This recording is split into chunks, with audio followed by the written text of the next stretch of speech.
ഇത് മാസ് മോട്ടോഴ്സിൽ നിന്നാണ്. നമ്മുടെ ഹോണ്ട ഡിയോ വണ്ടിയായി സ്റ്റാർട്ടിങ് കംപ്ലയിൻറ്റ് കാണിക്കുന്നുണ്ട്. ഇടയ്ക്ക് പെട്രോൾ കിട്ടാത്ത പോലെ ഒരു മിസ്സിങ് പോലെ കാണിക്കുന്നുണ്ട്.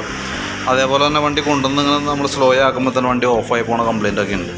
അപ്പോൾ അത് നമ്മൾ അഴിച്ച് ചെക്ക് ചെയ്യുമ്പോഴല്ലോ ശരിക്കും കംപ്ലയിൻ്റ് ഓൾറെഡി നമുക്ക് കിട്ടിയിരുന്നു. കാരണം പ്ലഗിനകത്തേക്ക് പെട്ടെന്ന് പവർ സപ്ലൈ കട്ടായേക്കാറും. അതായത് സാധാരണ കംപ്ലയിൻറ്റ് വരാമെന്ന് പറഞ്ഞാൽ ഇവിടെ HT കോയിൽ നിന്നുണ്ട്. ഇവിടെ ഒരു കോയിൽ യൂണിറ്റ് ഉണ്ട്. അപ്പോൾ ആ കോയിൽ യൂണിറ്റ് നമ്മൾ മാറ്റി വെച്ച് നോക്കിയിട്ടും സെയിം പ്രോബ്ലം വീണ്ടും കാണിച്ചു.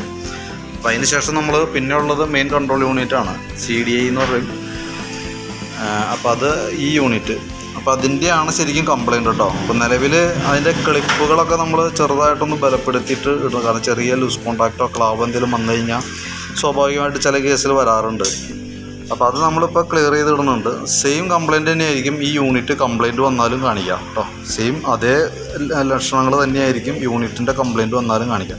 അപ്പോൾ അങ്ങനെയാണെന്നുണ്ടെങ്കിൽ വീണ്ടും റിപ്പീറ്റ് കാണിക്കും. റിപ്പീറ്റ് വരാണെന്നുണ്ടെങ്കിൽ പിന്നെ നമുക്ക് വേറെ ഓപ്ഷൻ ഇല്ല, അത് മാറ്റി വയ്ക്കേണ്ടി വരും കേട്ടോ. ഈ യൂണിറ്റ് മാറ്റി വയ്ക്കേണ്ടി വരും. ഇലക്ട്രോണിക് CDI എന്നാണ് പറയുക. അപ്പോൾ CDI യൂണിറ്റാണ് വരാം. അതായത് സെയിം പാർട്ട് നമ്പറുള്ളത് തന്നെ നമുക്ക് കിട്ടാൻ വേണം. അപ്പോൾ അതാണ് ശരിക്കും അതിൻ്റെ കംപ്ലയിൻറ്റ്, ശരിക്കും അതാണ്. അപ്പോൾ അത് നോർമലി വെച്ചേക്കാം. കംപ്ലയിൻ്റ് ആണെന്നുണ്ടെങ്കിൽ പിന്നെ വേറെ ഓപ്ഷൻ ഇല്ല, നമുക്കത് മാറ്റി റീപ്ലേസ് ചെയ്ത് വേറെ വെക്കേണ്ടി വരും. നമുക്ക് സർവീസ് സംബന്ധമായിട്ടുള്ള ഒരു ഇതിൻ്റെ അല്ല. നിലവിൽ സർവീസിനൊക്കെ ആണെങ്കിൽ നമുക്ക് കഴിഞ്ഞ പ്രാവശ്യം കംപ്ലയിൻറ്റ് സ്റ്റാർട്ടിങ് കംപ്ലയിൻറ്റ് കാണിച്ചതിൻ്റെ കാരണം ഞാൻ പ്ലഗ് പോയായിരുന്നാണ്. അപ്പോൾ പ്ലഗ് നമ്മൾ മാറ്റി ഇട്ടിട്ടുണ്ടായിരുന്നു. അതായത് ചോക്കിന് വലിഞ്ഞ് നിന്നിട്ടായിരുന്നു പ്ലഗ് കംപ്ലയിൻറ്റ് വന്നിരുന്നത്. അപ്പോൾ നമ്മൾ ചോക്ക് കേബിളൊക്കെ മാറ്റി അത് ക്ലിയർ ചെയ്ത് റീസെറ്റ് ആക്കിയതാണ്. കാർബറേറ്റർ ഒന്നും അഴിച്ച് ക്ലീൻ ചെയ്യേണ്ടി വന്നിട്ടില്ല. കാർബറേറ്റർ ഓൾറെഡി ക്ലീൻ ചെയ്തിട്ടില്ല. കാരണം എന്താ വെച്ചാൽ അത് ക്ലീൻ ചെയ്യേണ്ട ആവശ്യം അപ്പോഴും കാണിച്ചിട്ടില്ല, ഇപ്പോഴും നിലവിലില്ല.